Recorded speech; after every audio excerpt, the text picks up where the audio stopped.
Sir आपका good name? Sutar उनका पिता। सर आपका एजुकेशनल बैकग्राउंड क्या है? मैकेनिकल इंजीनियरिंग किया है मैंने। मैकेनिकल, तो मैकेनिकल इंजीनियरिंग से रिलेटेड आपको कोई क्वेश्चन पूछे गए थे? आप पूछिए।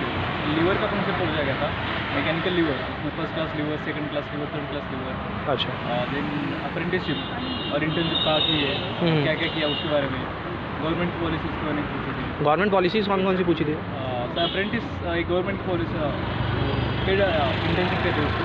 हाँ, हाँ। इंडस्ट्री के साथ आप कर सकते हैं, public sector industry. Public sector industry. आपसे हॉबीज से रिलेटेड कुछ पूछा था? कुछ सभी वालों से पूछा था। पहला तो पोएम्स के पीछे पूछा, राइटिंग पोएम्स। तो छायावाद करके कुछ पूछा हिंदी में। जी जी। और 2-3 ऑथर्स के नाम बताए। हाँ हाँ। और उनको जानते हो कि उनकी पोएम वगैरह पूछ लिया। उसके बाद एक आर्मी के सर कुछ थे, उन्होंने एक पोएम सुनाई। मुझसे पूछा कि किसकी है और उसका मतलब बताओ। अच्छा। तो मैंने नहीं सुनी थी। हाँ हाँ। उसका मतलब भी ज़्यादा समझ नहीं आया, थोड़ा सा पेट्रियोटिक था लेकिन, तो वो हो गया। लेकिन सेकंड ड्राइविंग का भी पूछा था। हाँ हाँ। ड्राइविंग का तो उन्होंने पूछा कि अगर कार में आग लगे तुम्हारे पास कोई हेल्प के लिए नहीं है, तो अब तुम्हारे डोर्स भी लॉक हो गए, तो कार से कैसे बाहर निकलोगे? तो मैंने बताया कुछ, लेकिन वो आखिर में उन्होंने बताया कि अगर कुछ नहीं हो रहा तो क्या करोगे? तो मैंने पूछा ठीक है सर अभी नहीं आता। तो उन्होंने बताया कि वो हेडरेस्ट निकाल के वो कांच फोड़ना होगा। कांच फोड़ना होता है जो पीछे से। और एक रिपेयरिंग का भी हॉबी डाला था मैंने, रिपेयरिंग होम अप्लायंसेस। हाँ हाँ। तो उन्होंने कुछ एक फ़ैन का एग्जांपल दिया कि अगर फ़ैन ख़राब हो गया, हाईएस्ट स्पीड में नहीं घूमता, तो क्या क्या प्रॉब्लम हो सकती है, तुम क्या करोगे? तो वो एक बताया मैंने। जी जी। बस हॉबी का इतना ही था। और इसके अलावा जो आपसे क्वेश्चन पूछे गए वो हिंदी लैंग्वेज में पूछे गए या इंग्लिश में, किस में कंफर्टेबल आपसे पूछा जाता है? दोनों लैंग्वेज पूछे गए, लेकिन मैं जवाब इंग्लिश में दिया। तो सारे का भले हिंदी में पूछा हो तो भी इंग्लिश। और करंट अफेयर से रिलेटेड कुछ?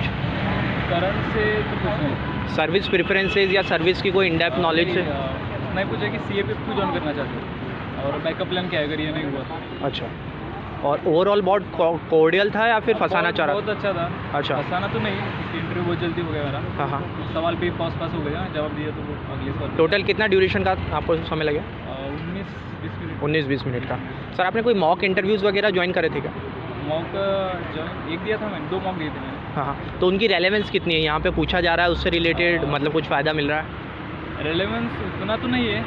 कुछ सवाल कह सकते हैं जैसे कि सर्विस प्रेफरेंस क्यों है वगैरह वो। अच्छा, जो जनरल कॉमन सर्विस क्वेश्चन। बाकी डैप रिलेटेड अगर है तो थोड़ा सा आ सकता है, लेकिन अगर दूसरा क्वेश्चन है तो फिर नहीं। वो नहीं पूछा गया।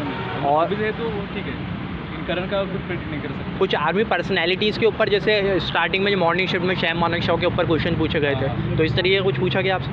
नहीं। आपसे कुछ भी नहीं पूछा? एक पूछी थी, मेरी यूनिवर्सिटी पुणे की है ना, सावित्रीबाई फुले यूनिवर्सिटी, उनका वर्क पूछा गया था, उन्होंने क्या काम किया था। अच्छा, यूनिवर्सिटी से रिलेटेड। यूनिवर्सिटी का नाम है ना उनका। और होम डिस्ट्रिक्ट से रिलेटेड कुछ? और बहुत पूछा गया, शुरुआत ही उसी से हुई। हाँ हाँ। डिस्ट्रिक्ट में शुगर केन प्रॉब्लम है, शुगर केन फार्मर्स, मिल्स, तो सबके प्रॉब्लम पूछा गया। फार्मर्स को क्या प्रॉब्लम है, मिल्स को क्या प्रॉब्लम आती है, शुगर कैसे बनती है, उसकी प्रोसेस क्या है।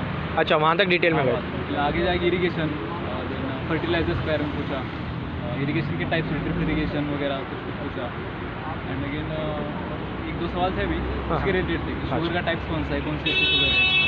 और सर जब जैसे इंट्रोडक्शन हुआ तो सबसे पहले इंट्रोडक्शन आपसे पूछा गया या फिर डायरेक्ट फायर अवे क्वेश्चन? उन्होंने बोला नाम, मेरा नाम उन्होंने लिया, आ जाओ बेटे, वहीं से चालू हो गया। सर जैसे अगर आप अपने आप को रेट करना चाहें कि आज 10 में से आपकी कितनी परफॉर्मेंस रही, तो आप अपने आप को कितने मार्क्स दें? 10 में से 7-8 देना चाहूँगा। 7-8 मतलब अब एवरेज। और अगर फ्यूचर एस्पायरेंट्स को आप क्या कहेंगे कि क्या चीज़ उनको फोकस करनी चाहिए? डेफ ज़्यादा है या पर्सनैलिटी, क्विक आंसर? सर ऐसा कुछ नहीं बता नहीं सकते, लेकिन एक बात है कि अपने आसपास की चीज़ों का थोड़ा सा नॉलेज रखो, बैकग्राउंड का, बिल्कुल डिस्ट्रिक्ट का नॉलेज रखो। जो लिखा है वो तो करके जाओ। हाँ हाँ। उसके बाहर का तो कुछ बता नहीं सकते, क्या पूछेंगे। अच्छा। डैप में वर्ड्स है वो तो पक्का करके जाओ, डिस्ट्रिक्ट वगैरह हॉबीज। हॉबीज। Okay sir.